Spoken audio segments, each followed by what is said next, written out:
ప్రేమ కలిగి సత్యం చెప్పుచు క్రీస్తేసులో ఉండుటకు మనం అన్వేషణలో ఎదుగుదాము. లోకరక్షకుడైనటువంటి యేసుక్రీస్తు వారి అతి పుణ్యనామం బట్టి మీ అందరికీ శుభములు తెలియజేసుకుంటున్నాను. ప్రియమైన దేవుని వాళ్ళారా, ఈరోజు భక్తుడైనటువంటి హానోకు యొక్క ఫలభరితమైనటువంటి జీవితం గురించి కొన్ని విషయాలు మనం ఆలోచన చేద్దాం. దేవుని సహాయం కొరకు ప్రార్థన చేసుకుందాం. ప్రేమ నమ్మకమైనటువంటి గొప్ప దేవ, మీ అపారమైనటువంటి కృపకై వందనములు స్తుతులు స్తోత్రం చెల్లిస్తూ, మీరు ఇచ్చినటువంటి స్థలాన్ని బట్టి సమయాన్ని బట్టి తండ్రి వందనములు స్తోత్రం చెల్లిస్తూ, నాయన భక్తుడైనటువంటి హానోకు గారి గురించి కొన్ని విషయాలు మాట్లాడబోతుండగా సమయోచితమైనటువంటి ఆలోచన మాకు దయచేయండి. వినిచున్నటువంటి మీ బిడ్డలు కూడా తండ్రి వినగలిగి మనసు గ్రహం గల హృదయాన్ని దయచేయండి. సమస్త మహిమ ఘనత ప్రభావాలు మీకు అర్పించుకోవచ్చు. యేసుక్రీస్తు వారి నామమున ఈ ప్రార్థన మనలో అడుగు వేడుకుంటున్నాం మా పరమ తండ్రి, ఆమేన్. ప్రభునందు ప్రియమైన దేవుని వాళ్ళారా, హానోకు బైబిల్ గ్రంథంలో మనం చూసినట్లయితే మనకి ఇద్దరు హానోకులు కనిపిస్తూ ఉంటారు. ఒకటి మరి కయ్యని యొక్క కుమారుడు హానోకు మనకు కనిపిస్తూ ఉంటారు. ఆ యొక్క సందర్భం మనం ఆలోచన చేస్తే ఆది కాండము 4:16. అప్పుడు కయ్యను యెహోవా సన్నిధిలో నుండి బయలుదేరి వెళ్ళి ఏదెనుకు తూర్పు దిక్కున నోదు దేశంలో కాపురం ఉండెను. కయ్యను తన భార్యను కూడినప్పుడు ఆమె గర్భవతే హానోకును కనెను. అప్పుడు అతడు ఒక ఊరు కట్టించి ఆ ఊరికి తన కుమారుని పేరును బట్టి హానోకు అని పేరు పెట్టెను. అంటే ఒక వ్యక్తి పేరు ఒక ప్రాంతానికో, ఒక ఊరికో, ఒక దేశానికో పెట్టడం అనేది ఈ రోజు ఉన్నటువంటి సందర్భమే కాదండి. అది ఏ రోజు నుండో సమాజంలో ఉన్నటువంటి ఆలోచన. ఏమండి, ఇజ్రాయెల్ దేశం కూడా ఇజ్రాయెల్ అనేటటువంటి ఒక జాతికి సంబంధించినటువంటి పేరు పెట్టడం కూడా మనం చూడగలుగుతాం. అదేవిధంగా మరి ఈరోజు పిలువబడుతున్నటువంటి హైదరాబాద్ ఒకప్పుడు భాగమతి అనేటటువంటి ఒక ఆమె పేరుని భాగ్యనగరంగా మరి హైదరాబాద్ సిటీని పిలిచేటటువంటి వారు. అలాగే ఈస్ట్ గోదావరి రాజమండ్రి మనం ఆలోచిస్తే మరి ఇప్పుడు రాజమహేంద్రవరంగా పిలువబడుతుందంటే ఒకప్పుడు ఆ ప్రాంతాన్ని పరిపాలించినటువంటి రాజరాజ మహేంద్రుడు అనేటటువంటి రాజుగారి యొక్క పేరుని బట్టి ఆ ప్రాంతాన్ని రాజమహేంద్రవరంగా పిలవడం జరుగుతుంది. అలాగే నర్సరావుపేట, ఇలా వ్యక్తులను బట్టి పేర్లు ఉంటాయి ప్రియమైన దేవుని వాళ్ళరా. అలాగే వ్యక్తులను బట్టి ఒక ఊరుకు, ఒక ప్రాంతానికి కాదండి, ఒక స్ట్రీట్కి కూడా పేరు పెట్టడం మనం చూడగలుగుతాం. ఇందిరా కాలనీ అని, గాంధీనగర్ అని, ఆ యొక్క స్ట్రీట్, ఆ యొక్క వీధి పేరుని కూడా వ్యక్తుల పేర్లు పెట్టడం జరుగుతుందండి. దుబాయ్ ప్రాంతంలో అయితే మరి ఆ యొక్క జాతీయ రహదారులు కూడా ఆ యొక్క వ్యక్తుల పేర్లు పెట్టడం మనం చూడగలుగుతాం. షేక్ జాయద్ రోడ్ అని, అలాగే షేక్ మహమ్మద్ బిన్ రోడ్ అని, ఎమిరేట్స్ రోడ్ అని, ఇలా వ్యక్తులను బట్టి రోడ్లకి, గ్రామాలకి, ప్రాంతాలకి, ఊర్లకి పేర్లు పెట్టడం అనేటటువంటి సాంప్రదాయం ఇప్పటిది కాదండి, ఎప్పటి నుంచో ఉన్నటువంటి పద్ధతే. కాబట్టి హానోకు అనగానే కయ్యని యొక్క కుమారుడైనటువంటి హానోకు గురించి మనం మాట్లాడలేదు. దేవుడితో నడిచినటువంటి హానోకు, దేవుడు అతన్ని తీసుకువెళ్ళిపోయినటువంటి హానోకు, దేవునితో 300 సంవత్సరాలు నడిచినటువంటి హానోకు గురించి మనం మాట్లాడుకోవచ్చును. కాబట్టి ఈ హానోకు గారి గురించి బైబిల్ గ్రంథంలో మనకి చాలా తక్కువ రెఫరెన్స్లు ఉంటాయి. ఆలోచిస్తే చాలా ఎక్కువ సమాచారం బైబిల్ మనకి చెప్తుందండి. కాబట్టి హానోకు యొక్క ఫలభరితమైనటువంటి జీవితాన్ని మనం ఆలోచిద్దాం. ఎందుకంటే ఒక క్రైస్తవుడిగా మనం ఫలించవలసినటువంటి ఆత్మీయ ఫలాలు మనకు తెలుసు. గలతీ రాసిన పత్రిక 5వ అధ్యాయంలో ఒక క్రైస్తవుడిగా మనం ఫలించవలసినటువంటి ఫలాలు, ఆత్మీయ ఫలాలు ప్రేమ, సంతోషము, సమాధానము, దీర్ఘశాంతము, దయాళత్వం, ఇలా. అయితే ఒక క్రైస్తవుడిగా మనం పొందుకోవాల్సినటువంటి ఫలం ఏంటి, విశ్వాస ఫలం ఏంటి అని ఆలోచిస్తే ప్రతి క్రైస్తవుడు పొందుకోవాలి. మనకి ముందున్నటువంటి భక్తులు, పితరులైనటువంటి వారందరూ కూడా వారి వారి జీవితాల్లో విశ్వాస ఫలాన్ని పొందుకున్నటువంటి వారే. దాని గురించి బైబిల్ ఏమైనా చెప్పిందంటే చెప్పింది ప్రియమైన దేవుని వాళ్ళరా. చూడండి, పేతురు గారు రాసినటువంటి మొదటి పత్రిక 8-9 వచనాల్లో మనం ఆలోచన చేస్తే, పేతురు గారు రాసినటువంటి పత్రిక 1వ అధ్యాయం, మొదటి పేతురు గారు రాసిన పత్రిక 1వ అధ్యాయము 8-9 వచనాలు.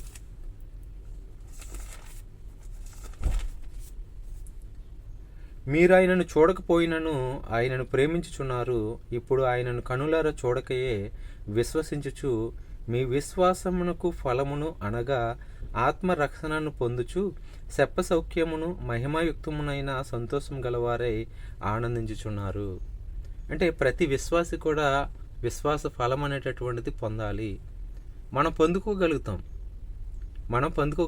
అయితే మనకు ముందున్నటువంటి పితరులు విశ్వాస ఫలాన్ని వారి జీవితాల్లో పొందారా అంటే పొందారండి. చూసినట్లయితే హెబ్రీలు రాసినటువంటి పత్రిక 11వ అధ్యాయంలో విశ్వాస వీరుల జాబితాని మనం పరిశీలన చేసినట్లయితే హెబ్రీలకు రాసినటువంటి పత్రిక 11వ అధ్యాయము 4వ వచనం చూస్తే ఇక్కడ మనకి మొదటగా హేబేలు గారు కనిపిస్తూ ఉంటారు. హేబేలు విశ్వాస అంటే బైబిల్ చెప్తుంది విశ్వాసే అని. చూడండి 4వ వచనం, హేబేలు కయ్యను కంటే శ్రేష్టమైన బలి దేవునికి అర్పించెను. విశ్వాసమును బట్టి హేబేలు కయ్యను కంటే శ్రేష్టమైన బలి దేవునికి అర్పించెను. దేవుడు అతని అర్పణలను గురించి సాక్ష్యం ఇచ్చినప్పుడు అతడు ఆ విశ్వాసం బట్టి నీతిమంతుడని సాక్ష్యం పొందెను. అంటే హేబేలు గారు కూడా ఒక విశ్వాసి. అతని విశ్వాసాన్ని బట్టి దేవుడికి బలి అర్పణలు ఇచ్చినప్పుడు ఆ బలి అర్పణలను దేవుడు స్వీకరించాడండి.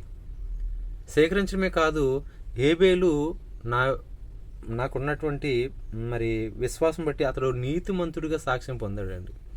దేవుడికి ఇష్టడైనటువంటి బిడ్డగా మరి విశ్వాసం బట్టి అతడు నీతిమంతుడిగా సాక్ష్యం పొందాడు. అలా సాక్ష్యం పొందడానికి చివరికి హతుడైపోయాడండి హేబేలు గారు.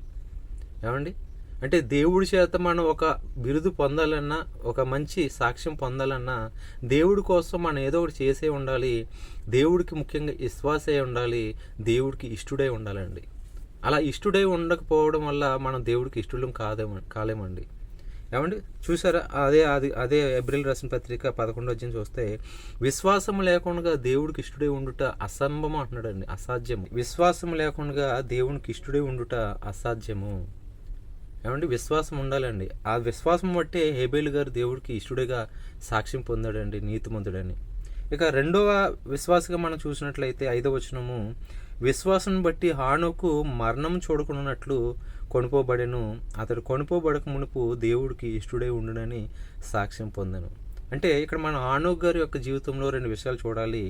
మొదటిది ఏంటంటే విశ్వాసం బట్టి హానోకు మరణం చూడకున్నట్లు కొనుపోబడెను.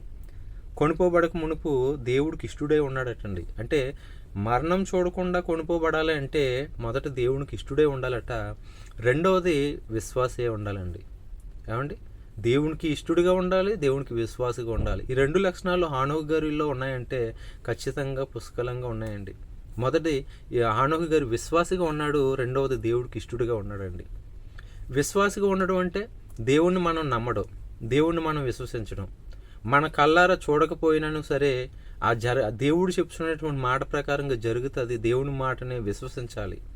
ఎందుకంటే బైబిల్ గ్రంథం చెప్తుంది, వినుట వలన విశ్వాసం కలుగును, అది క్రీస్తు మాటలను బట్టి విశ్వాసం కలుగును. మరి హానోకు గారి కాలంలో క్రీస్తు ఉన్నారంటే క్రీస్తు లేకపోయినను ఆయన మాట ఆ రోజు సమాజంలో ఉందండి. ఏమండి, హానోకు గారు జీవితాన్ని మనం పరిశీలన చేసినట్లయితే 65 సంవత్సరాలు బ్రతికిన తర్వాత, మెతుసెల పుట్టిన తర్వాత దేవుడికి ఇష్టడిగా బ్రతకడం ప్రారంభించాడండి హానోకు గారు. ఆ సందర్భం కూడా చూసినట్లయితే హానోకు ఆదికాండము 5వ అధ్యాయము చూడండి 21వ వచనం నుండి, హానోకు 65 ఏండ్లు బ్రతికి మెతుసెలను కనెను. హానోకు మెతుసెలను కనిన తర్వాత 300 ఏండ్లు దేవుడితో నడుచుచు కుమారులను కుమార్తెలను కనెను.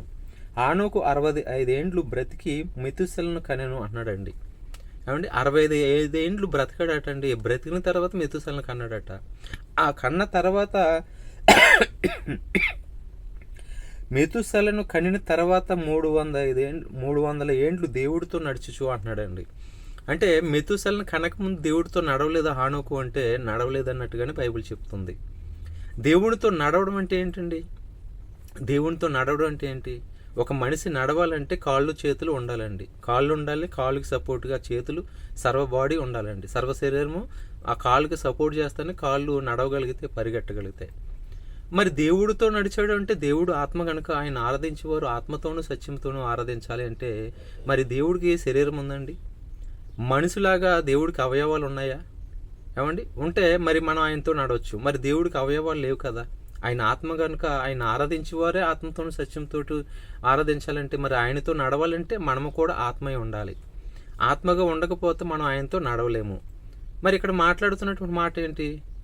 దేవుడితో నడిచాడు అంటే, నడవడం అంటే అర్థం ఏంటంటే కొన్ని పదాలు మనం ఆత్మీయంగా తీసుకోవాలండి. ఉన్నట్టుగా తీసుకుంటే మరి అవి అర్థానికి విరుద్ధంగా కనిపిస్తాయి. బైబిలు ఈ రోజున సమాజంలో లోకుగా దేవుని యొక్క మాటలు అన్ని జనులకి వెరితనంగా కనిపిస్తున్నాయంటే మనం బోధించే బోధన బట్టి కూడా అన్ని జనులకి బైబిల్ వెరితనంగా కనిపిస్తుంది. కాబట్టి మనం కొన్ని మాటలు లేదంటే కొన్ని సందర్భాలు మాట్లాడినప్పుడు దానికి ఉన్నటువంటి పూర్తి విశ్లేషణ మనం చేసినప్పుడు అన్ని జనులకి అపార్థం చేసుకునే వాళ్ళని పక్కన పెట్టేసేయండి. కనీసం ఆలోచించే వరకైనా సరే బైబిల్ బోధ అర్థమవుతుంది ప్రియమైన దేవుని వాళ్ళ. కాబట్టి దేవుడితో నడవడం అంటే దేవునిలో ఆత్మీయంగా నడవడం. ఏమండి, ఒకవేళ హానోకు గారే దేవుడితో నడిచాడు కాబట్టి ఆయన తీసుకువెళ్ళిపోయాడంటే భక్తులందరూ దేవునితో నడిచిన వారే.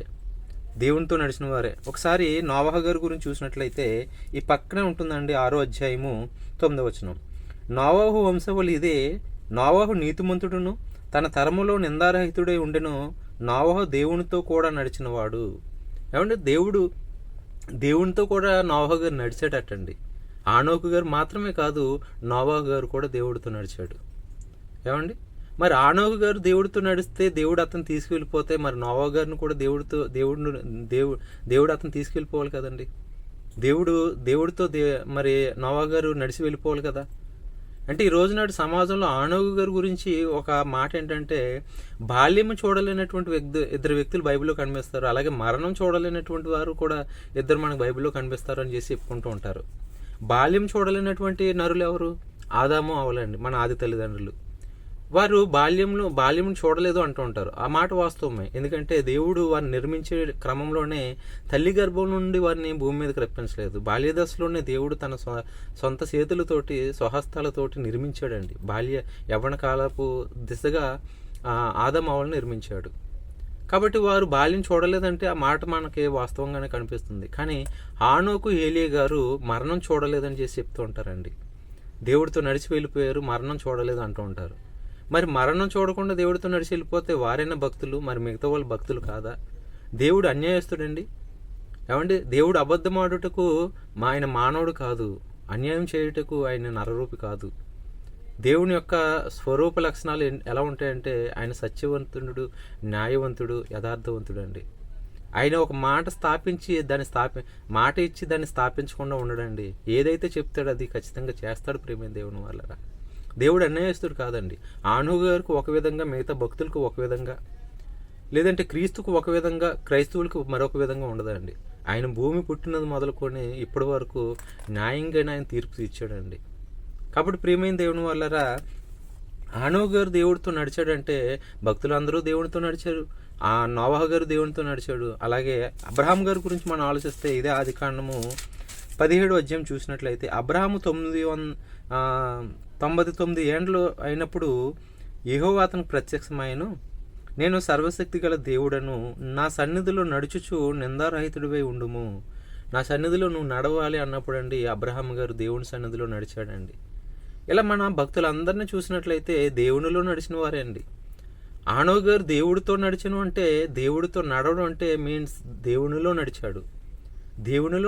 దేవుడి మాటను బట్టి, దేవుడిచ్చినటువంటి విధి ఆజ్ఞలను బట్టి హానోకు గారు మిగిలినటువంటి 300 సంవత్సరాలు ఆయన నడిచాడండి. అంటే హానోకు గారి యొక్క జీవిత దినాలు 360 సంవత్సరాలు అనుకుంటే 65 సంవత్సరాలు ఆ మెతుసలను కనక ముందు ఆ దేవుళ్ళు నడకపోయినా మెతుసలను కనిన తర్వాత 300 సంవత్సరాలు హానోకు గారు దేవుడితో నడిచినట్టుగా మనకు బైబిల్లో చూస్తున్నాం. ఎందుకు నడిచాడు? ఏం విశ్వసించి నడిచాడు? విశ్వసించడం వల్ల ఆయన పొందుకున్నటువంటి ఫలం ఏంటి? ఇవన్నీ కూడా మనం ఆలోచన చేయాలండి. ఈరోజు సమాజంలో హానోకు గారు మరణించలేదని అంటుంటారు. ఆయన మరణించలేదని పక్కన పెడితే హానోకు గారి యొక్క విశ్వాస ఫలం ఏమిటి? ఎందుకంటే మనం పేతురు పత్రికలో చదువుకున్నట్టుగా మీరు ఆయనను చూడకపోయినను ఆయనను ప్రేమించుచున్నారు, కనులారా చూడకపోయినను ఆయన ప్రేమించున్నారు కనుక మీరు మీ విశ్వాసం బట్టి ఫలము అనగా ఆత్మరక్షణలోనికి పొందాలి. మరి భక్తులు అన్నటువంటి వారందరూ కూడా ఎలాంటి విశ్వాస ఫలాన్ని పొందారా అంటే పొందారండి. ఒక ఏబేలు గారు విశ్వాసి, నాకు నీతిమంతుడు అని చేసి సాక్ష్యం పొందాడు. హానోకు గారు కూడా నోవహు గారు కూడా ఆయన తరములో ఆయన నీతిమంతుడు, నిందారహితుడుగా ఆయన ఫలం పొంది ఉన్నాడండి. ఫలం పొంది ఉన్నాడు. ఇంకా యోబు గారి విషయానికి వస్తే ఆయన చివరికి సావు దశకు వెళ్ళిపోయిన, భార్య వచ్చి దూషించిన, కన్న పిల్లలే కళ్ళ ముందు చనిపోయిన, ఆయనకున్నటువంటి ఆస్తి అంతా కూడా మరి వెళ్ళిపోయినా, సాతాను వచ్చి శోధించినా సరే ఆయన విశ్వాసం ఎక్కడ కూడా తొలగిపోలేదు. దేవుణ్ణి హెచ్చించాడండి, దేవుని గణపరిచాడు. యోబు వంటి మానవుడు భూమి మీద ఆ తరంలో ఆయనే ఉన్నట్టుగా దేవుడి చేత సాక్ష్యం పొందినటువంటి వాడుగా ఆయన భూమి మీద ఫలం పొందుకున్నాడండి. ఆయన పొందుకున్నటువంటి విశ్వాసానికి ఫలము పరలోకం పొందుకున్నా భూమి మీద కూడా ఆయనకు ఉన్నటువంటి విశ్వాసాన్ని బట్టి ఫలం పొందుకున్నట్టుగా మనం చూడగలుగుతాం. యోబు గ్రంథం చివరి అధ్యాయాలకు మనం వెళ్ళేసరికి ఆయన ఏదైతే పోగొట్టుకున్నాడో సమస్తము పొందుకున్నటువంటి వాడుగా మనం చూడగలుగుతున్నాం అండి. ఏమండి, సంసోన్ గారు కూడా తన జీవిత కాలంలో ఎన్నో ఆటుపోటులు ఎదుర్కొన్నా సరే చివరి దశలో దేవుని యొక్క విశ్వాసాన్ని బట్టి, దేవుని పైన ఆయనకు ఉన్నటువంటి విశ్వాసాన్ని బట్టి ఆయన ఫలం పొందుకున్నటువంటి వాడుగా, ఆయన ఫలం పొందుకొని దేవుని యొక్క మరి ఆత్మను పొందుకున్నటువంటి వాడుగా, బలాన్ని పొందుకున్నటువంటి వాడుగా, దేవుని కార్యాన్ని అక్కడ జరిగించినటువంటి వాడుగా మరి సంసోన్ గారి గురించి కూడా మనం చూడగలుగుతాం. ఇలా భక్తులైనటువంటి వారందరి గురించి మనం పరిశీలన చేసినట్లయితే వారందరూ కూడా ప్రియమైన దేవుని వాళ్ళారా వారి వారి జీవితాల్లో విశ్వాస ఫలాన్ని పొందుకుని ఉన్నారు. మరి భక్తులందరూ కూడా విశ్వాస ఫలాన్ని పొందుకుంటే మరి హానోకు గారు పొందుకున్నటువంటి ఫలం ఏమిటి? హానోకు గారు దేవుడికి ఇష్టడుగా ఉండడానికి గల కారణం ఏంటి? ఇదంతా కూడా మనం ఆలోచిస్తే ప్రియమైన దేవుని వాళ్ళారా హానోకు గారి గురించి మరి కొన్ని రిఫరెన్స్ మనకు కనిపిస్తే మనం ఆది కాండంలో చూసుకున్నాం కదండి. ఇంకా ఏప్రిల్ రాసిన పత్రిక కూడా మనం ఇందాడ ఆలోచన చేసినట్లుగా మరొకసారి చదువుకుందాం. ఏప్రిల్ రాసిన పత్రిక 11వ అధ్యాయము 5వ వచనము. ఏప్రిల్ రాసిన పత్రిక 11వ అధ్యాయము 5వ వచనంలో ఈ విధంగా రాయబడి ఉన్నదండి. ఆయన గురించి చదువుకున్నట్లయితే చూడండి.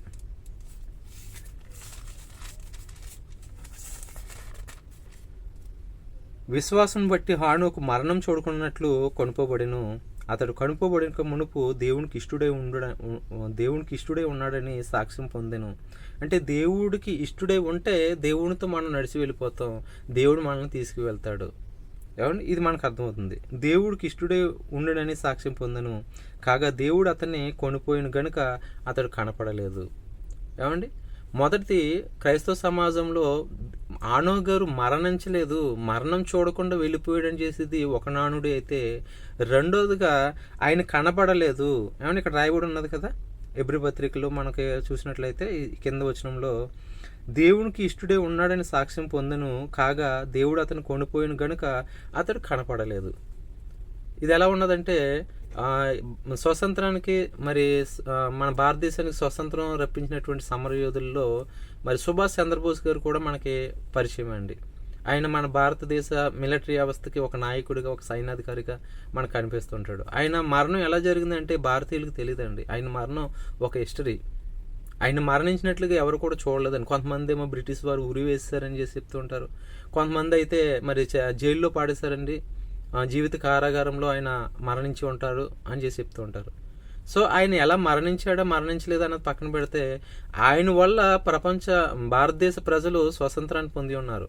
ఆయన వల్ల దేశ ప్రజలకి రక్షణ అనేది కొంతవరకు చేకూరిందండి. కాబట్టి ఆయన మరణం చూడడం వల్ల మరి చూడడం వల్ల ప్రజలకు వచ్చేటటువంటి నష్టము లేదు, ప్రజలకు కలిగేటటువంటి లాభము లేదండి. ఏమండి, ఆయన చేసినటువంటి పోరాటానికి దేశానికైతే స్వతంత్రం వచ్చింది. కానీ ఆయన మరణం చూడడం వల్ల ప్రజలకు వచ్చేటటువంటి లాభం ఏంటి, చూడకపోవడం వల్ల వచ్చే నష్టం ఏంటి? హానోకు గారి జీవితం కూడా మనం ఆలోచిస్తే ఆయన మరణించడం ప్రజలు చూడలేదు, ఆయన కనబడలేదు అంటే అది అసందర్భంగా ఉందండి.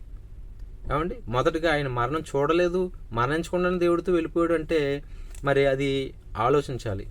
అసలు మరణం అంటే ఏమిటి?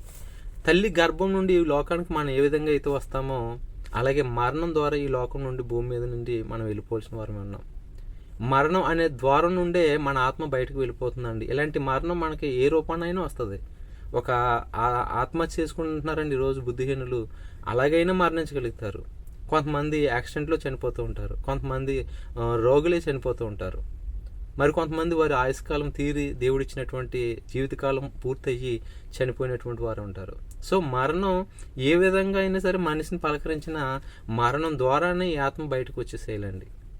కాబట్టి హానోకు గారు కూడా మరణించలేదు అనడానికి ఆస్కారం లేదు. ఆయన కూడా మానవుడే కాబట్టి ఏదో రూపాన ఆయన మరణించి ఉండొచ్చు. మరి మరణం చూడకుండా దేవుడితో నడిచి వెళ్ళిపోయాడు కదని అంటే అసలు ఏ మరణం చూడకుండా దేవుడితో నడిచి వెళ్ళిపోయాడు?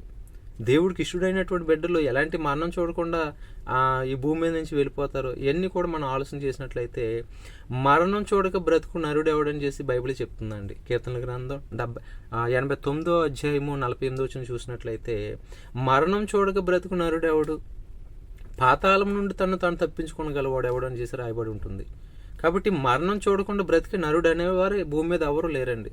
స్వయంగా తన ప్రియకుమారుడైనటువంటి యేసుక్రీస్తు వారే మానవ శరీరం ధరించుకుని భూమి మీదకి వచ్చిన వేళ ఆయన 33.5 సంవత్సరాలు భూమి మీద జీవించి శిలువలో మరణం అయిపోయాడు మానవాళి కోసం. మరి ప్రియకుమారుడైనటువంటి అద్వితీయ కుమారుడైనటువంటి యేసుక్రీస్తు వారికి మరణం తప్పలేదంటే మరి హానోకు గారికి మరణించకుండా ఎలా వెళ్ళిపోతాడండి? కాబట్టి ప్రతి క్రైస్తవులు వాక్యాన్ని మనం ధ్యానించాలి ప్రియమైన దేవుని వాళ్ళ.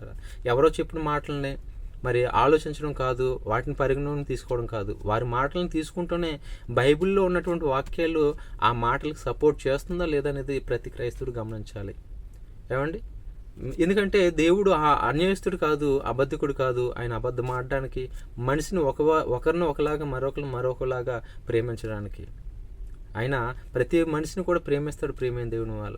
అందుకనే బెస్ట్ ఎగ్జాంపుల్ యేసుక్రీస్తు వారు చెబుతూ మరి సూర్యుని యొక్క కాంతి అటు నీతిమంతుల మీదను అవినీతిమంతుల మీదను కూడా ఒకే విధంగా ప్రసరం చేస్తున్నాడండి.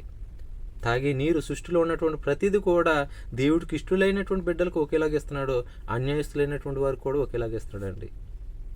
ఏమంటే ఒక భూమి మీద మనం బ్రతకడానికే దేవుడు నిస్వార్థం స్వార్థం చూపించకపోతే మరి మరణం విషయంలో స్వార్థం చూపిస్తాడా? ఆనవ్ గారు మరణించలేదంటే ఖచ్చితంగా మరణించాడు. కానీ మరణం చూడకుండా ఆయన దేవుడితో నడిచి వెళ్ళిపోయాడు అంటే ఏ మరణం చూడలేదు. ఏ మరణం చూడకుండా ఆయన విశ్వాసగా బ్రతికాడు అనేది మనం బాగా పరిగణలోకి తీసుకోవాలండి. ఏమంటే అందుకనే ఆనవ్ గారి గురించి మరొక సందర్భం మనం ఆలోచిస్తే యోధా రాసినటువంటి పత్రిక ఒకే ఒక అధ్యాయం ఉంటుందండి. యోధా గారు రాసినటువంటి పత్రిక ఒకే ఒక అధ్యాయం ఉంటుంది. 14వ వచనం చూస్తే ఆదాము మొదలుకొని 7వ వాడైన హానోకు కూడా వీరిని గురించి ప్రవశించి ఎట్లా నేను ఏమంటే హానోకు గారు కూడా ప్రవశించాడటండి. అంటే దేవునికి ఇష్టడుగా ఉండాలంటే మనం దేవుని పనిలో ఉండాలి. హానోకు గారు దేవుడికి ఎందుకు ఇష్టడే ఉన్నాడు? ఆయన ఏమి విశ్వసించాడు? ఏమండి ఒక క్రైస్తవుడిగా మనం ఏమి విశ్వసించాం? క్రీస్తు మన పాపాల కోసం మరణించాడు, మనల్ని పాతాళం నుండి తప్పిస్తాడు, రాబోతున్నటువంటి ఉగ్రత నుండి మనల్ని రక్షిస్తాడనేటటువంటి విశ్వాసం కలిగి క్రీస్తుని మనం విశ్వసించాం. మన విశ్వాసానికి మూలం అది. మరి హానోకు గారు విశ్వసించడానికి ఆయన విశ్వాసానికి మూలం ఏది? ఆయనకు కూడా దేవుడు ఏదో వినిపించాడు, ఏదో చూపించాడు, రాబోతున్నటువంటి ఉగ్రతను ఏదో హానోకు గారికి పరిచయం చేశాడండి. కాబట్టి దాన్ని బట్టి ఆయన విశ్వసించడం జరిగింది. ఈ రోజు నాడు చేతిలో మనకు బైబిల్ ఉంది కాబట్టి దేవుని మాటలు మన సంఘాల్లో వింటున్నాం కాబట్టి మనం విశ్వసించగలుగుతున్నాం క్రీస్తు మాటలను బట్టి. మరి హానోకు గారు విశ్వసించడానికి కూడా ఏదో ఒకటి వినిపించాలి కదండి. దేవుడు ఏం వినిపించాడు? ఏం వింటే ఆయన విశ్వాస అయ్యాడు, ఏం విని ఆయన ఏ పని చేస్తే దేవుడికి ఇష్టడుగా బ్రతికాడు. ఈ కాన్సెప్ట్ మనం తెలుసుకోవాలండి. ఇది పక్కన పెట్టేశారు. హానోకు గారి యొక్క విశ్వాసపు మూలాలు పక్కన పెట్టేశారు. హానోకు గారు మరణించకుండా దేవుడితో నడిచి వెళ్ళిపోయారండి, హానోకు గారు కనిపించకుండా వెళ్ళిపోయారండి, ఇలా మాట్లాడుకుంటారు. హానోకు దేవుడితో నడవడానికి గల కారణం ఏంటి? కనిపించకుండా వెళ్ళిపోవడానికి గల కారణం ఏంటి? ఏమండి హానోకు యొక్క జీవితం యొక్క మూలాల్లోకి వెళ్తే ఆయన దేవుడికి ఇష్టడుగా ఉన్నాడట మొదటిది. రెండోది విశ్వాసం బట్టి దేవుడితో నడిచి వెళ్ళిపోయాడటండి. కాబట్టి ఇదంతా కూడా మనం పరిగణలోకి తీసుకోవాలండి. హానోకు గారి గురించే కాదండి, ప్రతి ఒక్క భక్తుడి గురించి చూసుకున్న వారి విశ్వాస ప్రారంభం ఏంటి, వారి దేవుడి కోసం ఏం చేశారు, వారి దేవుడు వారికి ఇచ్చినటువంటి విశ్వాస ఫలం ఏంటి, ఈ మూడు మనం లెక్కలోకి తీసుకుంటే మనము కూడా ఈ భూమి మీద జీవిస్తున్నటువంటి ఈ తరంలో దేవుడి కోసం మనం ఏం విశ్వసించాం, దేవుడి పని మనం ఏం చేయగలుగుతున్నాం, దేవుడు మన విశ్వాసాన్ని బట్టి మనకి ఇచ్చేటటువంటి ఫలం ఏంటి, ఇదంతా కూడా మనకి అర్థమవుతుందండి.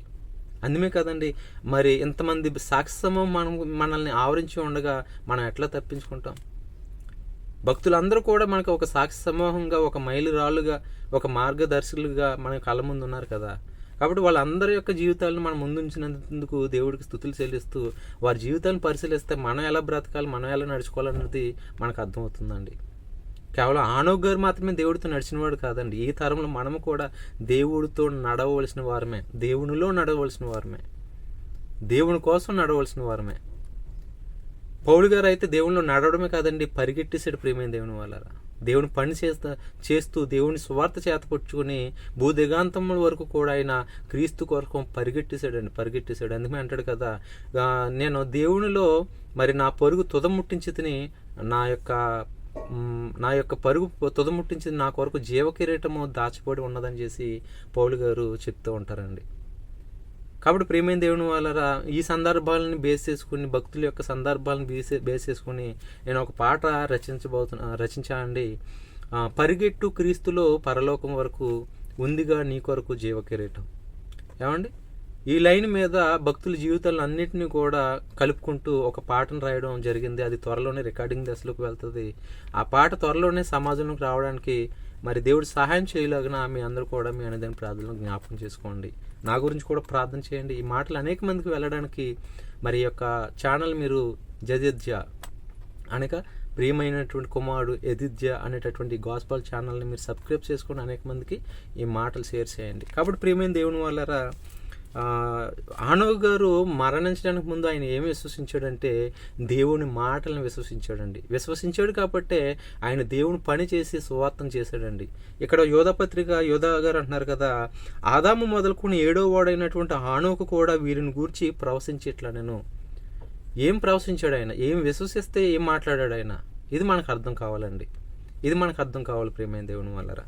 ఎందుకంటే దేవుడు తన భక్తులైనటువంటి వారికి తనలో ఉన్నటువంటి మాటల్ని, రాబోతున్నటువంటి ఉగ్రత ప్రమాదాలని, లేదంటే జరిగించబోయేటటువంటి కార్యాలని దేవుడు తన భక్తులకి పరిచయం చేస్తాడు, వినిపిస్తాడండి. ఏం వినిపిస్తే హానోకు గారు భక్తుడు అయిపోయాడు, ఏం వినిపిస్తే దేవుడితో నడిచాడు ఆయన. ఎందుకంటే మెతుసెల పుట్టక మునుపు హానోకు గారు 65 సంవత్సరాలు బ్రతికాడు, కానీ దేవుడితో నడవలేదు. కానీ మెతుసెల గారు ఎప్పుడైతే పుట్టాడో హానోకు గారికి దేవుళ్ళు నడవడం స్టార్ట్ చేశాడండి.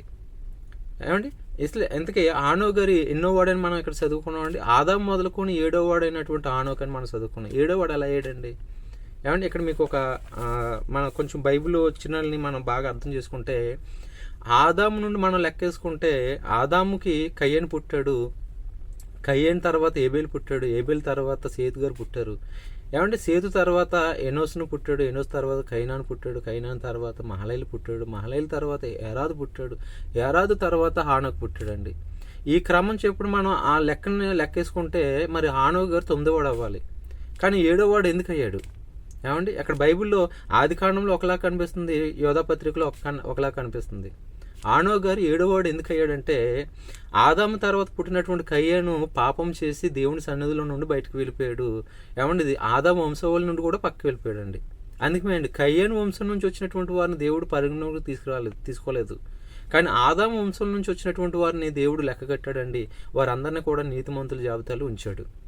ఏమండి, కాబట్టి ఆదాము వంశవాళ్ళు మన 5వ అధ్యాయం ఆది కాండం 5వ అధ్యాయం మొదటి వచనాలు చూసినట్లయితే చూడండి, అక్కడ ఏమని రాయబడి ఉన్నదండి, ఆదాము వంశవాళ్ళు ఇదే అని చేసి ప్రారంభిస్తూ, ఆదాము మొదటి వాడైతే హానోకు గారు 7వ వాడు అయ్యాడు. ఎలా అయ్యాడండి? ఒక కయ్యను గారిని పక్కన తీసేస్తే హానోకు 8వ వాడు అవ్వాలి, కానీ 7వ వాడు ఎందుకు అయ్యాడు? ఏమండి, 7వ వాడు ఎందుకు అయ్యాడంటే, ఏమండి, ఆదాము తర్వాత కయ్యను తర్వాత హేబేలు పుడితే, హేబేలు అన్న అయినటువంటి కయ్యను యొక్క మత్సరం ద్వారా వాడికి ఉన్నటువంటి మరి దురాశ వల్ల మరి హేబేలు గారి మీద పడి చంపేయడం జరిగింది. కాబట్టి హేబేలు గారు చనిపోయారు. చనిపోయినటువంటి హేబేలు స్థానంలో ఎవరు పుట్టుకొచ్చాడు? ఏమంటే సేతు గారు పుట్టాడండి. ఆ మాట తల్లి అయినటువంటి అవ్వమ్మ గారు అంటున్నారు. చూడండి, ఆది కాండం 4వ అధ్యాయం 3వ వచనం చూస్తే, కాబట్టి ఏమండి, ఆది కాండం 4వ అధ్యాయము 25వ వచనం, ఆదాము మరల తన భార్యను కూడినప్పుడు ఆమె కుమారుని కని కయ్యను చంపిన హేబేలును ప్రతిగా దేవుడు నాకు మరి ఒక సంతానం నియమించిన అనుకుని అతనికి సేతు అని పేరు పెట్టాను. అంటే హేబేలు గారి యొక్క స్థానంలోనికి ఎవరు వచ్చేసారంటే సేతు గారు వచ్చారు. కాబట్టి ఈ వరుస క్రమంలో ఆలోచిస్తే ఆదాము మొదలుకొని 7వ వాడైనటువంటి హానోకు అంటున్నాడండి. ఏమండి, కాబట్టి ఆ విధంగా మనం చూస్తే కయ్యను పక్కకి వెళ్ళిపోయాడు, ఏబేలు గారు చనిపోయి పక్కకి వెళ్ళిపోయారండి. ఏబేలు గారి యొక్క స్థానంలో సేతు పుట్టాడు. కాబట్టి ఆదాము వంశంలో ఆదాము మొదటి వాడైతే 2వ వాడుగా సేతు గారు కనిపిస్తున్నారు, 3వ వాడుగా ఎనోస్ కనిపిస్తున్నాడు, 4వ వాడుగా కైనాన్ కనిపిస్తున్నాడు. ఏమండి, 5వ వాడుగా మహలైలు కనిపిస్తున్నాడు, 6వ వాడుగా ఏరాదు కనిపిస్తున్నాడు, 7వ వాడుగా హానోకు కనిపిస్తున్నాడు అండి. ఈ హానోకు కూడా ప్రవశించాడట. ఏం ప్రవశించాడు? ఏం ప్రవశిస్తే విశ్వాసిగా ఆయన బ్రతికాడు? ఏమండి ఏం చేస్తే దేవుడికి ఇష్టడుగా ఉండి దేవుడు అతన్ని తీసుకెళ్ళిపోయాడు, ఇదంతా కూడా మనకు తెలియాలండి. ఏమంటే కేవలం 2 మాటలు పెట్టుకుని ఆనోకు మరణించలేదు అంటే అసలు ఏం మరణించలేదు, ఏ మరణం చూడకుండా ఆయన దేవుడితో నడిచి వెళ్ళిపోయాడు అనేది మనకు బాగా అర్థమవుతుందండి. కాబట్టి ప్రియమైన దేవుని వల్ల బాగా ఆలోచిస్తే 21 వచనం, ఆనోకు 60 ఏండ్లు బ్రతికి మెతుసలను కనిన తర్వాత ఆనోకు మెతుసలను కనిన తర్వాత 300 ఏండ్లు దేవుడితో నడుచుచు కుమారులను కుమార్తెలను కనెను. ఏమంటే దేవుడితో నడుచుచు అంటున్నాడండి. ఏమంటే దేవుడికి ఇష్టడుగా బ్రతికాడట. దేవునితో ఎలా నడిచాడు? దేవుడు పని చేస్తూ నడిచాడు, దేవునిలో నడిచాడు, దేవుని సువార్త చేస్తూ ప్రవశిస్తూ నడిచాడండి. ఏం ప్రవశించాడు? ఏమంటే ఇది మెయిన్ అండి. ఇది మన క్రైస్తవులుగా తెలుసుకోవాల్సినటువంటి విషయం ఏంటంటే ఆనోహు గారు ఏం ప్రవశించాడు, ఏం సువార్త చేశాడంటే రాబోతున్నటువంటి ఉగ్రతను ప్రచురించాడండి, రాబోతున్నటువంటి ప్రళయాన్ని ప్రచురం చేశాడండి. భక్తిహీనులైనటువంటి వారందరూ కూడా దేవుడి కోసం బ్రతకండి, దేవుడు ఉన్నాడు, జాగ్రత్త, దేవుడు ఈ భక్తిహీనుల మీదకి తన ఉగ్రతను కురిపిస్తున్నాడు, రాబోతున్నటువంటి ప్రళయం నుండి మనం తప్పించాలంటే దేవుని కోసం బ్రతకండి, దేవుని హృదయంలో ఉంచుకోండి, దేవుని మాటల ప్రకారంగా జీవించడని ప్రవశించాడండి. ఏమండి ఎందుకంటే దేవుని యొక్క మర్మము తన భక్తులైనటువంటి వారికి ముందుగా చెప్తాడు. ప్రియమైన దేవుని వాళ్ళ చెప్పినప్పుడు భక్తులైనటువంటి వారు మారిపోతారు, భక్తిహీనులైనటువంటి వారు వారి యొక్క హృదయాలని దేవుని తట్టు తిప్పరండి. అందుమే కదా పౌలు గారు మాట్లాడుతూ, యెషయా గారు మాట్లాడుతూ కూడా అంటారు కదా, మీరు చెవులుండి కూడా ఆయన మాటలకు చెవునివ్వలేదు, హృదయం ఉండి కూడా ఆయన మాటలకు మీ హృదయాన్ని ఇవ్వలేదు, చెవులుండి హృదయం ఉండి మందమతులారా అంటాడండి పౌలు గారు. ఆ మాట యెషయా గారు ప్రవచించినటువంటి మాటని తీసుకుని మాట్లాడుతూ ఉంటారు. కాబట్టి ఈ రోజు ఉన్నటువంటి మనుషులే కాదండి దేవుని యొక్క మాటలకు హృదయం ఇవ్వకపోవడం, ఆ రోజు ఉన్నటువంటి మనుషులు కూడా దేవుని యొక్క మాటలకి హృదయం ఇవ్వలేదు, దేవుని యొక్క మాటలకి చెవుని పెట్టలేదండి, గ్రహింపలేదు. ప్రియమైన దేవుని వాళ్ళరా, గ్రహింపలేదండి. కాబట్టి ప్రియమైన దేవుని వాళ్ళరా, ఆనోకు గారికి దేవుడు ఏమి చెప్పాడు అనేది మనం బాగా పరిశీలిస్తే కొన్ని సందర్భాలు వాక్యంలో రాయబడి ఉంటాయి, కొన్ని సందర్భాలు వాక్యం ద్వారా రాయబడిపోయినా కొన్ని మాటలను పరిశీలిస్తే మనకు అర్థమవుతుందని ఒక విశ్వాసగా. ఏమండి ఎందుకంటే దేవుడు ప్రతిదీ కూడా తన భక్తులకు తెలియజేస్తాడండి, జరిపించబోయేది ప్రతిదీ కూడా తన భక్తులకు తెలియజేస్తాడు. అలా అని చేసి ఇదిగో రాజకీయం ఈ పార్టీ పదవులకు వస్తుంది, లేదంటే ఈ మ్యాచ్ ఆ యొక్క దేశం వాళ్ళు గెలుపొందుతారు, కప్పు సాధిస్తారు, ఈ కాదండి. ఈ రోజు ఉన్నటువంటి మన బోధకులు ఎలా ఉన్నారంటే పలానా పార్టీ పదవులకు వస్తుందని చేసి దేవుని యొక్క మాటగా చెప్తూ ఉంటారండి, దేవుడు నాకు బయలుపరిచాడని చెప్తూ ఉంటారు. ఏమంటే దేవుడు ఎలాంటి చిన్న చిన్న విషయాలు బయలుపరచడండి, చాలా పెద్ద విషయం, ప్రపంచానికి అవసరమైనటువంటి విషయమే దేవుడు బయలుపరుస్తాడు. ప్రియమైన దేవుని వాళ్ళరా, కాబట్టి కీర్తన గ్రంథం మనం చూసినట్లయితే 25వ అధ్యాయం 14వ వచనం, 25వ అధ్యాయం 14వ వచనం మనం చూసినట్లయితే కీర్తన గ్రంథం 25వ అధ్యాయం 14వ వచనం. ఏమండి 25వ అధ్యాయం 14వ వచనం, యెహోవా మర్మము ఆయన యందు భయభక్తులు గల వారికి తెలిసే ఉన్నది. ఆయన తెలియజేస్తాడు. ఎలా తెలిసిపోతుంది? దేవుడు తెలియజేస్తాడు. ప్రియమైన దేవుని వాళ్ళరా, ఈరోజు క్రైస్తవులుగా మనకు తెలియాలంటే దేవుడు ఏదో స్వప్నంలో మాట్లాడతాడని కాదండి, బైబిల్ తీసి చదివితే బైబిల్లో వాక్యాన్ని బట్టి మనకు తెలియజేస్తాడు. ఆ రోజు ఉన్నటువంటి మనుషులకి దేవుని వాక్యం ప్రత్యక్షమయ్యేది, వినిపించేది. ఏమంటే వినిపించడం, అందుకే అంటాడు కదా ఎబ్రీ పత్రిక 1వ వచనంలోనే, నానా సమయంలో నానా విధములుగా దేవుడు తన భక్తులతో మాట్లాడిన దేవుడు ఆ దినముల అంతమందు తన కుమారుని ద్వారా మనతో మాట్లాడాను. ఏమంటే చూద్దాం ఆ మాట. ఏప్రిల్ రాసిన పత్రిక 1వ అధ్యాయం 1వ వచనంలోనే ఆ మాట రాయబడి ఉంటుందండి.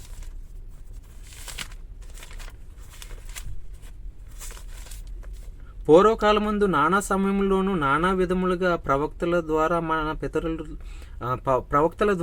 మన పితరులతో మాట్లాడిన దేవుడు ఈ దినముల అంతముల యందు కుమారుని ద్వారా మనతో కూడా మాట్లాడాను అని రాయబడి ఉన్నది. అంటే పూర్వకాలమందు తన భక్తులైనటువంటి బిడ్డలతోటి దేవుడు మాట్లాడేవాడు నానా విధములుగా, నానా సమయంలో.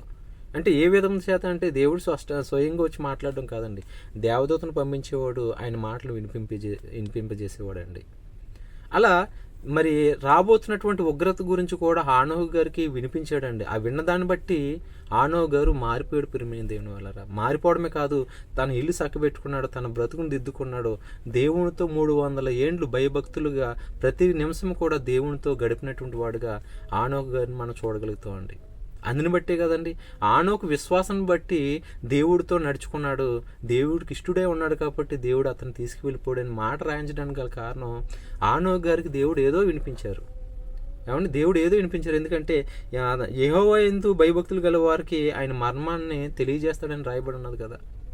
రాయబడినట్లుగా దేవుడు ఏ మర్మాన్ని ఆనోకు గారికి వినిపించాడు. అలా వినిపించడానికి ముందు మరొక సందర్భం చూస్తే ఏమండి లోతు గారి యొక్క జీవితం మనకు తెలుసు. ఆయన ఎలాంటి ప్రదేశంలో జీవనం చేస్తున్నాడు? సుధమ గుమ్మరాలు అనేటటువంటి ప్రదేశంలో జీవనం చేస్తున్నాడు. సుధమ గుమ్మరాలు ఎలాంటి భయంకరమైనటువంటి పరిస్థితుల్లో ఉన్నదో మన అందరికి తెలిసినటువంటి విషయమే. అలాంటి పరిస్థితుల్లో నుండి లోతు గారిని తప్పించడానికి జరగబోతున్నటువంటి ప్రళయాన్ని ముందుగానే ఎవరికి చెప్పారు? అబ్రహాం గారికి చెప్పారు. అబ్రహాం గారు దేవుడితో బేరసారాలకి వెళ్తాడండి. దేవా ఆ యొక్క ప్రదేశంలో మరి 100 మంది ఉంటే రక్షిస్తావా, 50 మంది ఉంటే రక్షిస్తావా, చివరికి 5 మంది ఉన్నా రక్షిస్తావా అంటే 5 మంది ఉంటే రక్షిస్తానని దేవుడు మాటిస్తాడు. కానీ అక్కడ 5 మంది కూడా లేకపోవడంతో మరి 10 మంది కూడా లేకపోవడంతో అక్కడ సుధమ గుమ్మర పట్టణాలని మరి అగ్నిగంధకాలతో దేవుడు కాల్చేయడం జరుగుతుంది. అంటే జరిగిస్తున్నటువంటి కార్యాన్ని ముందుగానే అబ్రహాం గారికి తెలియజేశాడు. చూడండి అబ్రహాం గారు ఎవరని దేవుడు ఆయనకు తెలియజేశాడంటే అబ్రహాం గారు భక్తుడు, దేవునికి ఇష్టడైనటువంటి మనుషుడు కాబట్టి అబ్రహాం గారికి జరిగించింది ముందుగానే తెలియజేశాడండి. ఇప్పుడు యేసుక్రీస్తు వారి కాలంలో కూడా చూడండి, యేసుక్రీస్తు వారి యొక్క సమకాలికులకి ఉద్దేశించి మాట్లాడుతూ ఇదిగో రాబోతున్నటువంటి ఒక ఉగ్రత దినం ఉంది, ఆ ఉగ్రత దినమందు మీరు అందరూ కూడా పొలంలో ఉన్నటువంటి వారు పొలంలోనే ఉండండి, మిద్ది మీద ఉన్నటువంటి వాడు మిద్ది మీద ఉండండి అని చేసి మాట్లాడడం జరుగుతూ ఉంటుంది. మత్తయి సువార్త 24వ అధ్యాయము, మత్తయి సువార్త 24వ అధ్యాయంలో అనుకుంటున్నానండి.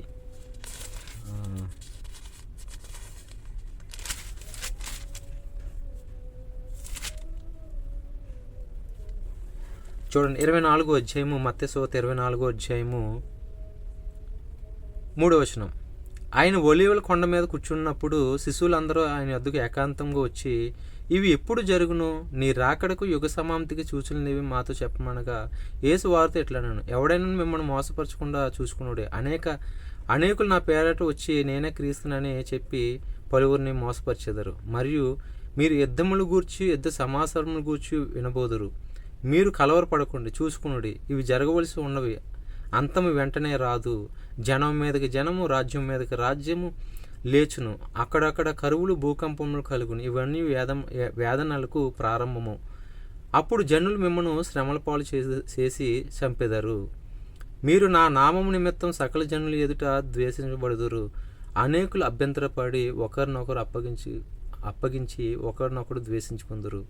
ఏమంటే ఇవన్నీ కూడా రాబోతున్నటువంటి సందర్భాన్ని ముందుగానే దేవుడు మరి తన బిడ్డలకి అక్కడ ఉన్నటువంటి శిశువులకి చెప్పడం జరుగుతుంది.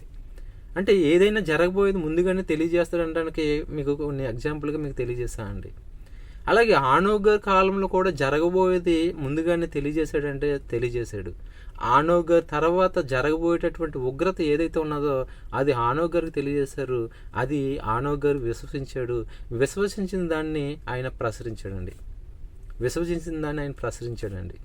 ప్రకటించాడు.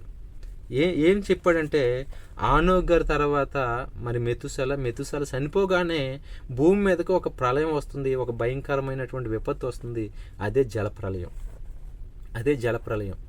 నోవా గారితో చెప్పారు కదంటే నోవా గారి కన్నా ముందు ఆనోకు గారికి చెప్పడం జరిగిందండి. ఇది మనం గమనించాలి.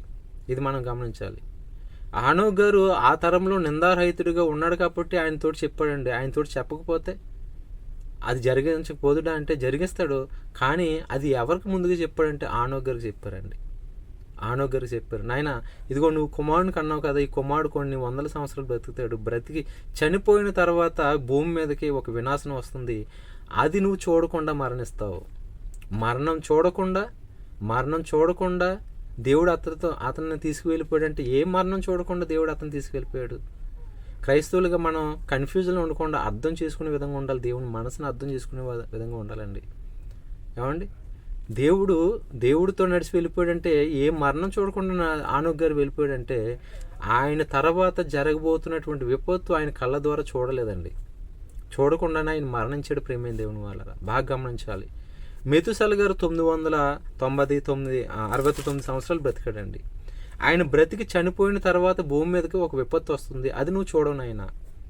ఏమండి ఆ మరణం నువ్వు చూడవు. ఇదండి విశ్వాస అయినటువంటి హానోకు గారికి దేవుడు ఇచ్చినటువంటి విశ్వాస ఫలము ప్రియమైన దేవుని వాళ్ళ.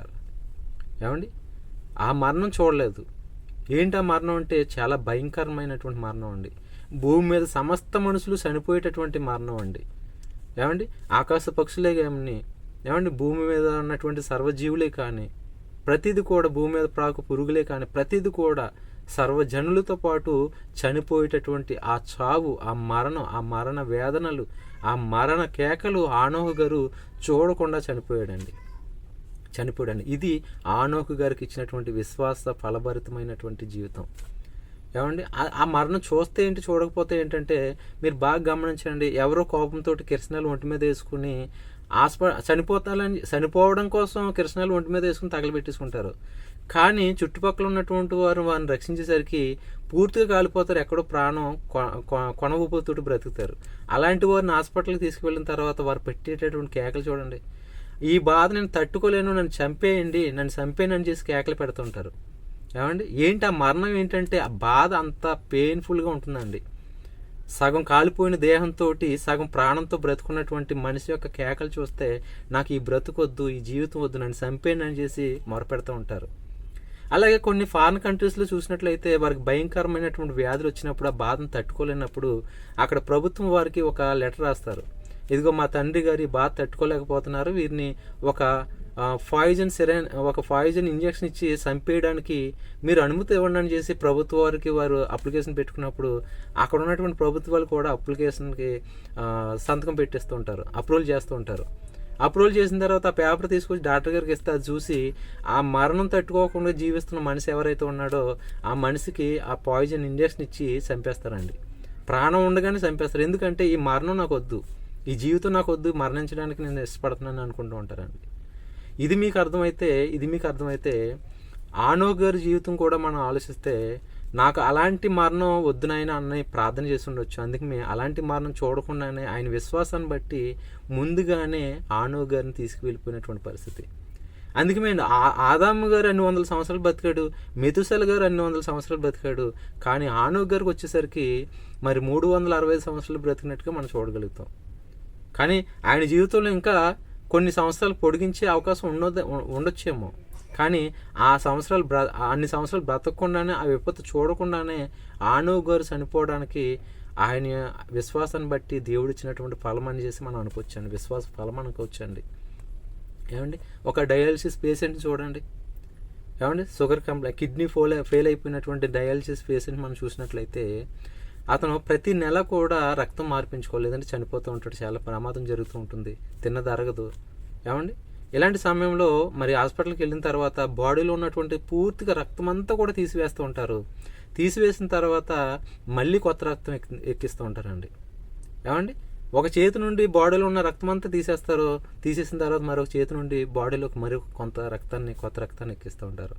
ఇదంతా ప్రాసెస్ జరగడానికి 3 నుంచి 5 గంటలు 6 గంటల సమయం పడుతుంది. ఆ యొక్క పెయిన్ భరించలేక ఆ వ్యక్తి కూడా ఏమంటాడంటే నేను ఎప్పుడు చనిపోతాను, నాకు ఎలాంటి బ్రతుకొద్దు, ఎలాంటి మరణం వద్దని చేసి గోల పెడుతూ ఉంటాడు. ఏమంటే ఇవన్నీ కూడా మనకు అర్థమైతే హానోకు గారు కూడా రాబోతున్నటువంటి ఒక భయంకరమైనటువంటి పెను ప్రమాదం, ఆ మరణ కేకలు నా చెవున పడొద్దు, అలాంటి మరణంలోనికి నేను వెళ్ళొద్దు. ఏమండి చాలామంది క్రైస్తవులుగా మనం కూడా అనుకుంటాం, ప్రార్థన చేసినప్పుడు దేవా నన్ను ప్రమాదశాత్తు మరణంలోకి వద్దు, నీ సేవ చేస్తూ నీ సేవలో చనిపోవాలని చెప్పి ప్రార్థన చేస్తుంటారు. సుఖవంతమైనటువంటి మరణం నాకు రావాలని చేసి ప్రార్థన చేస్తూ ఉంటారండి. ఒకసారి దావీదు గారి ప్రార్థన కూడా చూసినట్లయితే దావీదు గారు దేవునికి ప్రార్థన చేస్తూ దేవా ముదుము వచ్చే వరకు నీ సేవ చేస్తూ ఈ తరం వారికి నీ మాటలు చెప్తూ చనిపోయే భాగ్యాన్ని నాకు దయచేయని చేసి ప్రార్థన చేస్తూ ఉంటారు. ఏమంటే ముదుము వచ్చే వరకు కూడా రాబో తరం వారికి నీ మాటడలు, నీ కట్టడలు, నీ ధర్మశాస్త్ర విధులను బోధిస్తూ నేను మరణించాలన్నట్టుగా దావీదు గారి ప్రార్థన మనం చూడగలుగుతాం బైబిల్ గ్రంథంలో. ఏమండి ఇలాగే హానోకు గారి యొక్క మరి జీవితం కూడా ఆలోచిస్తే రాబోతున్నటువంటి ఒక పెను ప్రమాదం నా కళ్ళారా నేను చూడకూడదు. ఇది దేవుడు హానోకు గారికి ఇచ్చినటువంటి విశ్వాస ఫలము ప్రియమైన దేవుని వాళ్ళారా. జరగబోయేది ముందుగా హానోకు గారికి చెప్పాడు కాబట్టి విశ్వసించిన దాన్ని ప్రకటన చేశాడు. ఆ రోజు ఉన్నటువంటి భక్తిహీనులకి, దేవునికి అవిధేయులైనటువంటి ప్రజలందరూ కూడా ఇదిగో దేవుడు ఉన్నాడు, జాగ్రత్త, దేవుడు మనుషుల మీదకి ప్రళయాన్ని రప్పిస్తున్నాడు, అది రాకముందే మీరందరూ కూడా బాల్యధనంలో ఎంత సృష్టికర్తను స్మరణకు తెచ్చుకోండి అని చేసి ప్రకటించాడు. ప్రియమైన దేవుని వల్ల ప్రకటించాడండి. 300 సంవత్సరాలు దేవుడితో భయభక్తులు కలిగి జీవించాడండి. బాప్తీసం తీసుకున్న తర్వాత మనం ఎన్ని వందల సంవత్సరాలు దేవుడితో బ్రతికేస్తున్నాం. మనకి ఇవ్వబడినటువంటి 60-70 సంవత్సరాల్లోనే ప్రతి ఒక్కరు కూడా పుట్టుగానే దేవుని తెలుసుకోవట్లేదండి. వారి జీవితంలో ఏదో ఒక టర్నింగ్ పాయింట్ వస్తుంది. ఆ టర్నింగ్ పాయింట్ వచ్చినప్పుడు దేవుని తెలుసుకుంటున్నారు. ఏమండి, నా జీవితంలో కూడా నా కొడుకు చనిపోతున్నటువంటి సమయంలో, నా కొడుకు మరణ సమయంలో ఉన్నప్పుడు దేవుడు నేను తెలుసుకున్నాను. బాప్తీసం పొందాం, ఆ కుటుంబం దేవుడి కోసం బ్రతుకుతున్నాం. నా కుమారుడు ఇప్పుడు కూడా దేవుడికి ఒక సాక్షిగా బ్రతుకుతున్నాడు. దేవుడు బ్రతికించాడు ప్రియమైన దేవుని వల్ల. అందుకే బైబిల్ చేత పట్టుకుని సర్వ సృష్టికి సువార్తను ప్రకటించడానికి ఆయన రక్షణ పాత్రను చేతపుచ్చుకొని లోకానికి బోధిస్తున్నాం. అలాగే హానోకు గారు కూడా 65 సంవత్సరాలు బ్రతికిన దేవుని తెలుసుకోలేదు, కానీ దేవుడి పనిలో లేడు. కానీ మెతుసెల గారు ఎప్పుడైతే పుట్టాడో దేవుడు మాటలు మెతుసెల గారు పుట్టిన తర్వాత దేవుడి మాటలు హానోకు గారికి ఎప్పుడైతే వినిపించినాయో ఆ విన్నదాన్ని చేతపట్టాడు, విశ్వసించాడు. దేవుడికి ఇష్టడుగా ఉండడానికి ఆయన పనిలో నిమగ్నమైపోయాడండి. నోవహు జలప్రలయంలో వస్తున్నటువంటి ఆ భయంకరమైనటువంటి మరణం చూడకుండా ఆయన మరణించాడు. దేవుడితో నడిచి వెళ్ళిపోవడం అంటే, దేవుడు అతన్ని తీసుకువెళ్ళిపోవడం అంటే, ఆయన మరణించి దేవుడి సన్నిధిలో నెమ్మది పొందుతున్నాడు, పరదేశంలో నెమ్మది పొందుతున్నాడండి. ఏమండి, ఎందుకంటే మనకి వాక్యాలు చదివినప్పుడు మనకి ఎన్నో విషయాలు అర్థమవుతుంటాయండి. యేసుక్రీస్తు వారే ప్రథమ ఫలము అన్నాడండి. యేసుక్రీస్తు వారే ప్రథమ ఫలము. ఆయన మరణించి ప్రథమ ఫలంగా ఆయనే జీవించాడండి. ఆయనే తిరిగి లేచాడండి. మరి యేసుక్రీస్తు వారు ప్రథమ ఫలము అనుకుంటే మరి హానోకు గారు యేసుక్రీస్తు వారు కొన్ని వందల సంవత్సరాల ముందుటి వాడే కదా, మరి ఆయన తిరిగి లేవచ్చు కదంటే ఆదాం మొదలుకొని ఇప్పటి వరకు బ్రతికి మరణించిన వారిలో ఎవరు కూడా తిరిగి లేవలేదు. నీతిమంతులైనటువంటి వారు పరదేశంలో ఉన్నారు, అవినీతిమంతులైనటువంటి వారు అందరూ కూడా నిత్య అగ్నిలో వేదన పడుచున్నారు. ఆ జాబితాలో హానోకు గారు కూడా పరదేశంలోనే ఉన్నారు. ప్రథమ ఫలంగా లేచినటువంటి వాడు యేసుక్రీస్తు వారు ఒక్కలే. ఏమండి, హానోకు గారు మరణించి పరదేశంలో ఉన్నారు. ఇది బైబిల్ చెప్తున్నటువంటి వాస్తవం. మరి ఏ మరణం చూడకుండా ఆయన కొనుపోబడ్డాడంటే అవబోతున్నటువంటి జలప్రలయాన్ని చూడకుండా ఆయన కొనుపోబడ్డాడు, పరదేశికి తీసుకెళ్ళిపోబడ్డాడు. కాబట్టి ప్రతి మనిషి మరణించాలి. కీర్తనకారుడు అన్నట్టుగా మరణం రుచి చూడక బ్రతుకున్నారు దేవుడు. ఏమండి, మరణం అనేది ప్రతి ఒక్కరు కూడా రుచి చూడాలండి. అందుకే యోబు గ్రంథంలో కూడా ఒక మాట ఉంటుందండి. 30 అధ్యాయము యోబు గ్రంథం 30 అధ్యాయము 23వ వచనం. యోబు గ్రంథము 30 అధ్యాయం 23వ వచనము. మరణమునకు సర్వజీవులకును నియమింపబడిన సంకేత సమాజ మందిరమునకు నీవు నన్ను రప్పించదవని నాకు తెలియను. ఏమండి, మరణమునకును సర్వజీవులకును నియమింపబడిన సంకేత సమాజ మందిరమునకు నీవు నన్ను రప్పించదవని నాకు తెలియను. సంకేతం ఒకటి వినిపిస్తుందండి. అంటే ఒక సైరన్ అలారం అనుకోండి, సైరన్ సౌండ్ అనుకోండి, లేదంటే స్కూల్లో వినిపించేటటువంటి బెల్ అనుకోండి. స్కూల్లో చూడండి, మరి ఆ యొక్క బెల్ కొట్టగానే అది విన్నటువంటి వారందరూ కూడా ఒక అసెంబ్లీ పాయింట్కి వస్తుంటారు, ఒక ఖాళీ ప్లేస్కి వచ్చి ప్రేయర్ చేసుకుంటూ ఉంటారు, టీచర్స్ మీటింగ్ కూడా. అలాగే కొన్ని ఫ్యాక్టరీల్లో కానివ్వండి, కొన్ని పనిచేసేటటువంటి కన్స్ట్రక్టింగ్ ఏరియాలో కానివ్వండి, అక్కడ ఉన్నటువంటి లేబర్ని అందరినీ కూడా ఏదైనా ప్రమాదం జరుగుతుందని అనుకున్నప్పుడు, అగ్ని ప్రమాదం జరుగుతున్నప్పుడు ఒక సైరన్ సౌండ్ ఒకటి వినిపిస్తూ ఉంటుంది. అది వినగానే అందరూ కూడా అసెంబ్లీ పాయింట్కి వచ్చేసేయాలండి. ఒక పాయింట్ ఉంటుంది, అసెంబ్లీ పాయింట్, అక్కడికి వచ్చేసేయాలి. దేన్ని బట్టి వారు వచ్చేసారంటే ఒక సంకేతం వినిపించింది, ఒక సైరన్ అలారం వినిపించింది. ఆ విన్నదాన్ని బట్టి అందరూ కూడా ఒక ప్లేస్కి వచ్చేసారు. అలాగే భూమి మీద బ్రతికినటువంటి ప్రతి మనిషి కూడా, సర్వజీవులకు కూడా ఒక అలారం వినిపిస్తుంది, ఒక సంకేతం వినిపిస్తుంది. అది వినగానే అందరూ కూడా మరణం అనేటటువంటి సమాజ మందిరం దగ్గరికి వచ్చేసేయాలి. దేవుడు రప్పిస్తాడండి. దేవుడు మరణం దగ్గర ప్రతి మనిషిని రప్పిస్తాడు. హానోకు గారిని కూడా రప్పించిన తర్వాత ఆయన పరదేశికి కొనుపబడ్డట్టుగా మనం ఆలోచించాలి. అంతే తప్ప కానీ ఉన్నట్టుగా హానోకు గారు మరణించలేదండి, దేవుడు అతనితో నడిచి వెళ్ళిపోయాడండి, దేవుడు అతను తీసుకువెళ్ళిపోయాడండి అని చేసి ఉన్నట్టుగా ఆలోచిస్తే మనకి బైబిల్ ఉన్నటువంటి పూర్తి సమాచారం మనకు అర్థం అవుతుందండి. దేవుడిని విశ్వసించాడు కాబట్టి, విన్నదాని ప్రకారంగా ఆయన బ్రతికాడు కాబట్టి దేవుడు అతన్ని మరణం ద్వారా ఆత్మని పరదేశికి తీసుకువెళ్ళిపోయాడు. ఇది మనం గమనించాలి. ఉన్న దేహం ద్వారా తీసుకువెళ్ళిపోయాడంటే ఏమంటే మరి మనుషులైతే స్వార్థపూర్వకంగా ఆలోచిస్తారు. దేవుడు అన్యాయస్తుడు కాదు కదండి. ఒకళ్ళని ఒకలాగా మరొకలాగా ఆయన తీర్పు ఇవ్వడానికి, ఆయన ప్రేమించడానికి ఒకరిని ఒకలాగా మరొకలాగా ఆయన ప్రేమించడు కదా. యేసుక్రీస్తు వారు ప్రియకుమారుడు అయితే ఆయనకు ఒకలాంటి మరణం, ఆయనకు మరొకలాంటి జీవితం ఇవ్వడు కదండి. ఆనోక్ గారికి అందరినీ సమానంగా చూస్తాడు. అందరికీ మరణం అనేటటువంటి సంకేతం వినిపిస్తాడు. ఆ మరణం అనేటటువంటి ద్వారం ద్వారానే ఈ ఆత్మను బయటకు తీసుకొస్తారు. క్రైస్తవ సమాజంలో ఆనోక్ గారు మరణించి ఉండొచ్చు అండి, రెండో మరణంలోనికి వెళ్ళలేదు అని చేసి అంటుంటారండి. ఏమండి, రెండో మరణంలోనికి వెళ్ళలేదు. ఏమంటే రెండో మరణంలోనికి మనం ఎప్పుడు వెళ్తాం? ఇక్కడ మీరు బాగా ఆలోచిస్తే ఈ మొదటి మరణం జరిగిన తర్వాత రెండో మరణంలోనికి వెళ్తాం. రెండో మరణంలో ఆత్మకు ఉండేటటువంటి శిక్ష ఏంటంటే అగ్నిగంధకంలో మండు గుండంలో దేవుడు పడవేస్తాడు. దేవుడికి ఇష్టం లేనటువంటి మనుషుల్ని, పిరికి వారిని, అవిశ్వాసుల్ని, నరహంతకుల్ని, విగ్రహారకుల్ని, వ్యభిచారుల్ని, వీరు అందరినీ కూడా నిత్య నరకాగ్నిలో పడవేస్తాడని రాయబడి ఉన్నది. అది రెండో మరణంగా ప్రకటన గ్రంథం 21వ అధ్యాయం 8వ వచనంలో మనం చూడగలుగుతాం. ఆనోక్ గారు ఆ రెండో మరణం పొందకుండా వెళ్ళిపోయాడు అనుకుంటే ఏమంటే ఆ మరణం పొందడానికి మొదటి మరణం అనేది జరగాలి కదండి. ఆత్మ అనేది శరీరం నుండి బయటికి రావాలి కదండి. ఆ వచ్చినటువంటి ఆత్మ పరదేశికి వెళ్ళిపోయింది కానీ రెండో మరణంలోనికి వెళ్ళలేదండి. ఇలా మనం అర్థం చేసుకుంటే బైబిల్ ఉన్నటువంటి ప్రతి మాటలు కూడా, ప్రతి సందర్భం కూడా మనకి దేవుడు ఖచ్చితంగా వినిపింపజేస్తాడండి. అర్థమయ్యేటటువంటి విధంగా ఆలోచన చేస్తాడు. కాబట్టి ప్రియమైన దేవుని వల్ల హానోహు గారు మరణించకుండా దేవుడితో నడిచి వెళ్ళిపోయాడు అనుకుంటే ఏమండి, అది మరణించే వెళ్ళాడు తప్ప కానీ మరణించకుండా వెళ్ళడం అనేది కాదండి. కాబట్టి ఆనోక్ గారి గురించి రాయబడినటువంటి 3 సందర్భాల్లో ఉన్నటువంటి వచనాలు మీకు వివరించాను. బాగా ఆలోచించండి. మీకు ఏదైనా డౌట్ అయితే కింద మనకి నెంబర్ ఉన్నదా, నెంబర్ నాకు కాంటాక్ట్ అవ్వండి. మీకు పూర్తి సమాచారాన్ని అందిస్తాను.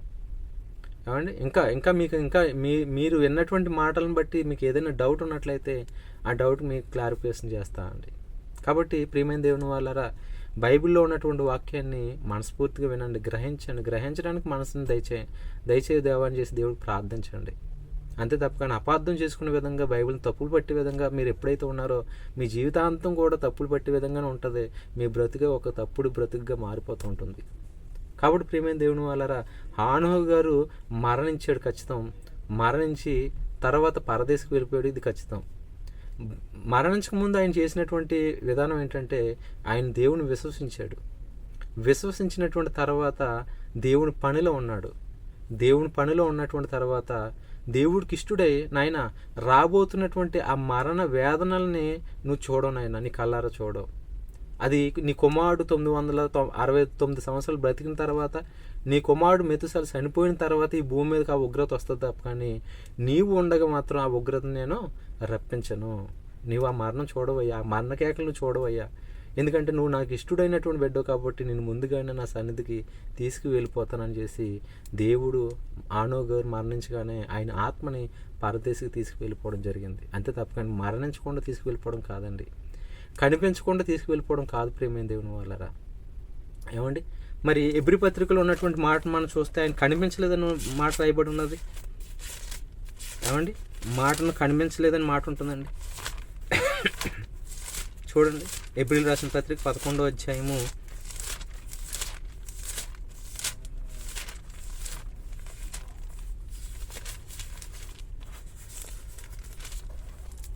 5వ వచనం. విశ్వాసం బట్టి హానోకు మరణం చూడకున్నట్లు కొనుపోబడెను.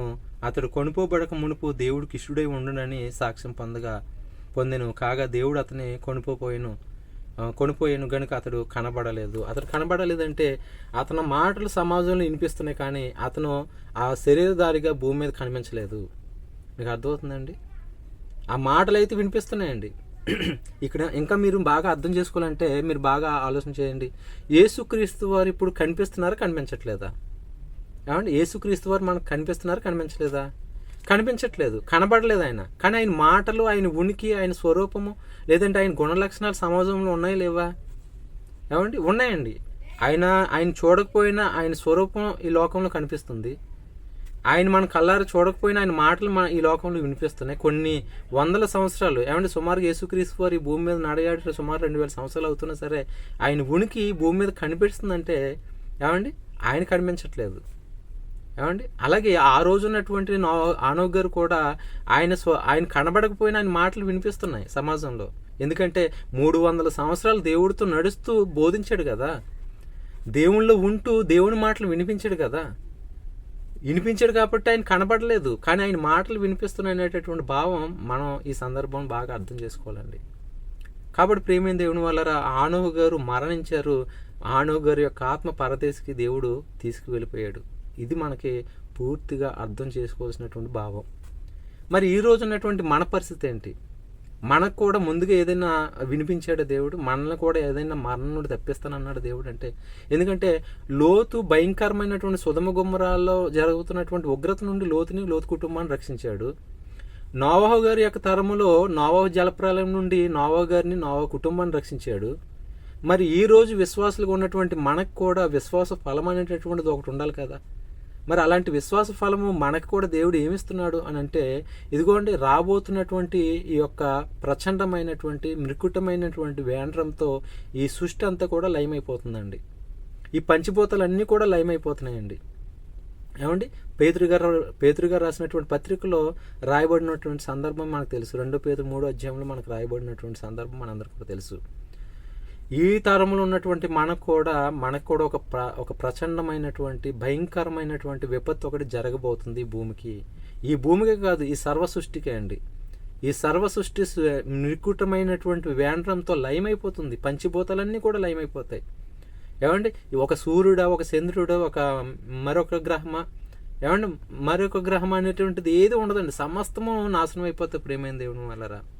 కానీ ఈ లోకంలో ఉన్నటువంటి కొంతమంది మనుషులు వెరిపట్టి ఈ భూమి నశించిపోతే మనం చంద్రమండలం మీద జీవించవచ్చు, లేదంటే మార్స్ మీద మనం జీవించవచ్చు, ఏమండి అంగారకుడి మీద మనం జీవించవచ్చు అని చేసి ఎన్నో ప్రయోగాలు చేస్తున్నారండి.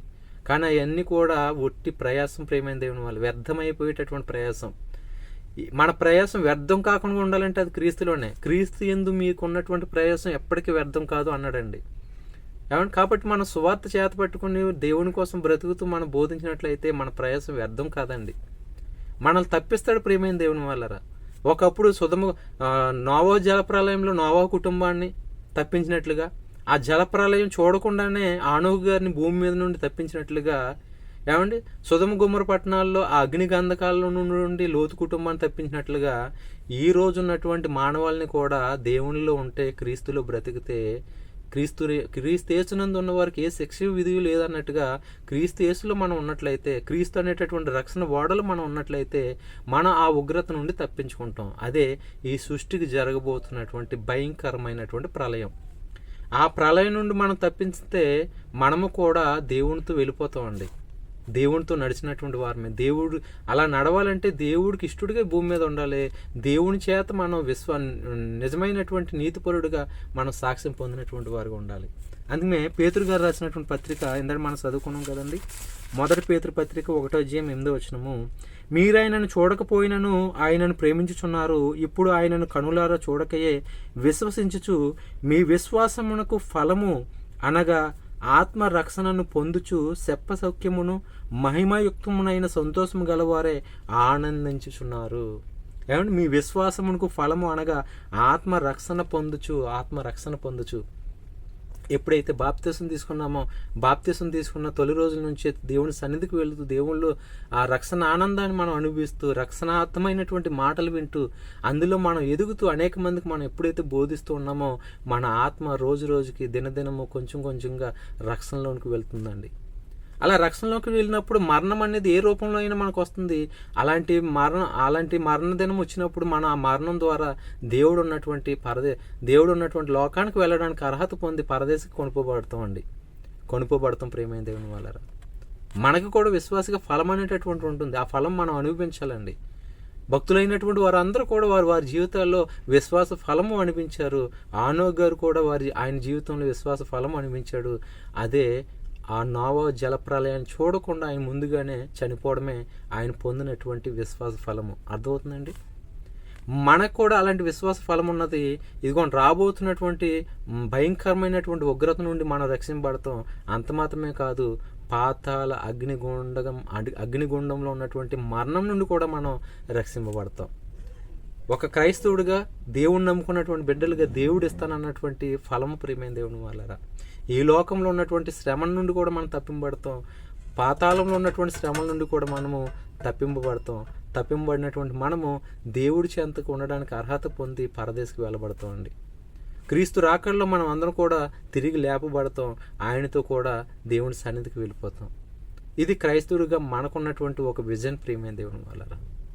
కాబట్టి ఈ మాటలు విన్నటువంటి మీరు అందరూ కూడా మరి ఆనో గారు మరణించారా, మరణించలేదా, దేవుడితో నడిచి వెళ్ళిపోలేదా, ఆయన కనపడ్డా కనపడలేదా, ఇది కాదండి. ఇది కాదు. ఆయన భక్తి జీవితాన్ని చూడండి. ఆయన మూలాల్లోకి వెళ్ళి ఆనో గారి భక్తిలోనికి రావడానికి ఆయన చేసినటువంటి ప్రయాసం ఏంటి, వచ్చిన తర్వాత దేవుడికి ఇష్టడుగా ఉండడానికి ఆయన చేసిన ప్రయాసం ఏంటి, ఆయన విన్నది ఏంటి, ఆయన ప్రకటించింది ఏంటి, ఇదంతా కూడా మన జీవితాల్లో అవలంబించుకుంటే మనము కూడా ఒక ఆనోకు వలె దేవుడి చెంతకి నడిచి వెళ్ళిపోతాం ప్రియమైన దేవుని వాళ్ళరా. కాబట్టి ఈ మాటలు విన్నటువంటి మీరు అందరూ కూడా వాక్యాన్ని అపార్థం చేసుకోవద్దు, అర్థం చేసుకోవడానికి ప్రయత్నించండి. బైబిల్ని తప్పు పట్టద్దు. అందులో ఉన్నటువంటి మన బ్రతుకులో ఉన్నటువంటి తప్పులను సరిదిద్దుకోవడానికి బైబిల్ని చదవండి. అలా ఉండాలని కోరుకుంటూ మరి ఈ మాటలు మరి ప్రేమతో ముగిస్తూ మీ అందరికి కూడా చెప్పేది ఏంటంటే, దేవుని మాటల కోసం మీ యొక్క ప్రయాసం వెచ్చించండి. అపార్థం చేసుకోవద్దు. ప్రతి దినము కూడా బైబిల్ చదవడానికి కొంత సమయం వెచ్చించండి. ఈ రోజు నాడు దేవుని మాటలు చెప్పడానికి నాకు సమయం లేనటువంటి పరిస్థితిలో నేను ఉంటున్నానండి. కానీ ఈ రోజు నాడు చాలామంది యువత సమయం ఉండి కూడా వారికి ఇవ్వబడినటువంటి సమయము వ్యర్థంగా వ్యర్థపరుచుకుంటున్నారు, వ్యర్థంగా జీవితాన్ని గడిపేస్తున్నారండి.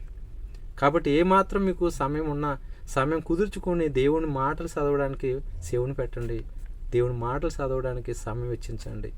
ప్రతి ఆదివారం సంఘానికి వెళ్ళడానికి మీరు సమయాన్ని కేటాయించుకొని, ఎన్ని పనులు ఉన్నా సరే ఆ పనులన్నీ పక్కన పెట్టుకుని దేవుని మందిరానికి వెళ్ళి దేవుని చెంత కూర్చుని దేవుడు చెప్తున్నటువంటి మాటలు మన బ్రతుకుకి ఎలా ఉపయోగపడతాయో ఆ మాటల ప్రకారంగా మన జీవితంలో ఎలా బ్రతకాలనేది మీరందరూ కూడా నేర్చుకోవడానికి ప్రయత్నించండి. ఇలా ఉండాలని కోరుకుంటూ ఈ మాటలు ముగిస్తున్నాను. వచ్చిన ప్రార్థన చేసుకుందాం. ప్రేమ నమ్మకమైనటువంటి గొప్ప దేవ, మీ అపారమైనటువంటి కృపకే వందనములు, కృతజ్ఞత స్తుతులు స్తోత్రం తండ్రి. నైనా మరి జీవనోపాధికి తండ్రి దేశం వచ్చి ఉన్న మీ మాటలను బట్టి తండ్రి మమ్మల్ని ఒక సువార్థకులుగా నియమించుకున్నారు. విన్నదాన్ని బట్టి తండ్రి మీరు అక్షశాతం పట్టుకొని ఈ లోకంలో తండ్రి ఒక సువార్థకుడిగా బ్రతుకుతున్నటువంటి నాకు నాయన ఈరోజు మీ భక్తుడు అయినటువంటి హానోకు గారి యొక్క విశ్వాస ఫల జీవితం గురించి చెప్పడానికి సహాయం దయచేశారు. అందుని బట్టి వందనాలు తండ్రి. ఈ మాటలు విన్నటువంటి మీ కుమారులు కుమార్తెలు ఎవరైనా సరే నాయన మీకోసం ఉన్నతంగా జీవించడానికి సహాయం దయచేయండి. వాక్యమును సాత్వికంతో అంగీకరించడానికి మంచి మనసును దయచేయండి. ఇంకను విలువైనటువంటి మాటలు మేము జీవించడానికి సహాయం దయచేయండి. మీకు స్తోత్రం తండ్రి. నాయన ఈ మాటలను అర్థం చేసుకోవడానికి సహాయం దయచేయండి. అపార్థం చేసుకోకుండా తండ్రి ఒక హానోకు గారు ఎలాగైతే విశ్వాస ఫలభరితమైన జీవితాన్ని గడిపారో మేము కూడా అలాంటి విశ్వాస సంబంధమైనటువంటి జీవితం గడిపి ఒక హానోకు గారు మాత్రమే కాదు మేము కూడా తండ్రి మీలో నడుచుకునుచు మీరున్నటువంటి లోకానికి రావడానికి సహాయం దయచేయమని లోకరక్షకుడు మీ ప్రియ కుమారుడైనటువంటి యేసుక్రీస్తు వారి అతి పుణ్య నామాన్ని బట్టి ప్రార్థన మనములు అడిగి వేడుకుంటున్నాం మా పరమ తండ్రి. ఆమేన్. అందరికీ వందనాలండి. God bless you all.